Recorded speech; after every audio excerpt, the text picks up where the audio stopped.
କେବେ ଏମିତି ଏକ ଉପହାର ବିଷୟରେ ଭାବିଛନ୍ତି ଯାହା ସମୟ ସହିତ ପୁରୁଣା ହୁଏନି ବରଂ ଆହୁରି ମୂଲ୍ୟବାନ ହୋଇଯାଏ? ଆଜି ଆମେ ଏକ ସେହିଭଳି ଆର୍ଥିକ ସୁରକ୍ଷାର ଉପହାର ବିଷୟରେ କଥା ହେବା ଯାହା ଜୀବନସାରା ପାଇଁ।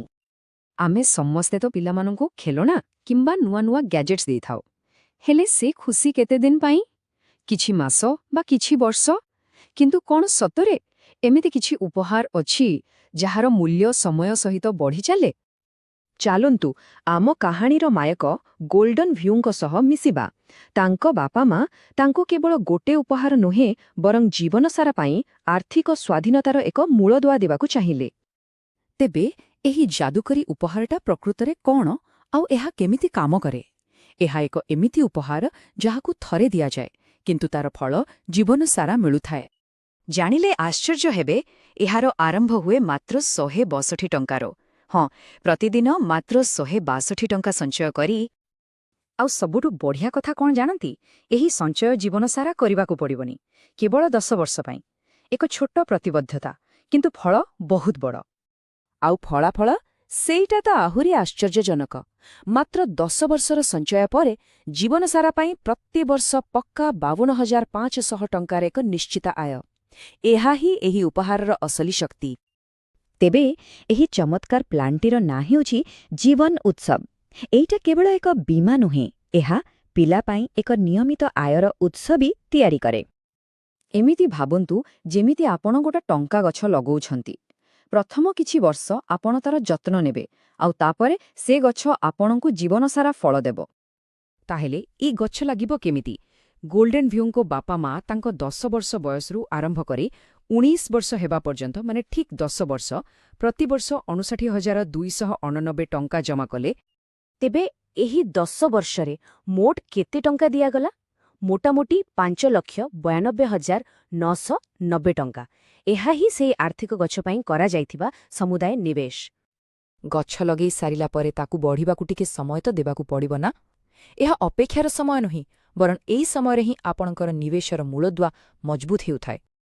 ଚାଲନ୍ତୁ ଏ ପୂରା ଯାତ୍ରାକୁ ଟିକେ ସହଜରେ ବୁଝିବା।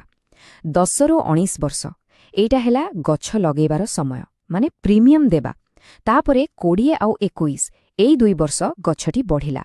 ଆଉ ଠିକ୍ 22 ବର୍ଷ ବୟସରୁ ଆରମ୍ଭ ହେଲା ଜୀବନସାରା ଫଳ ଅମଳ କରିବାର ପାଳି। ଆଉ ଏବେ ଆସିଲା କାହାଣୀର ସବୁଠୁ ମଜାଦାର ଭାଗ, ଯେତେବେଳେ ଫଳ ମିଳିବା ଆରମ୍ଭ ହୁଏ।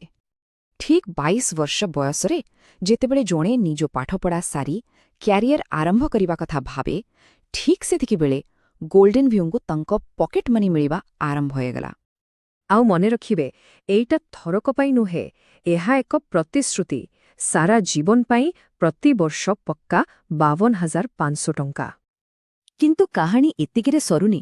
ଏ ପ୍ଲାନ୍ରେ ଟଙ୍କା ଛଡ଼ା ଆହୁରି ବହୁତ କିଛି ଅଛି। ଚାଲନ୍ତୁ ଦେଖିବା ଏହାର ଆଉ କିଛି ଲୁକ୍କାୟିତ ଶକ୍ତି ବିଷୟରେ।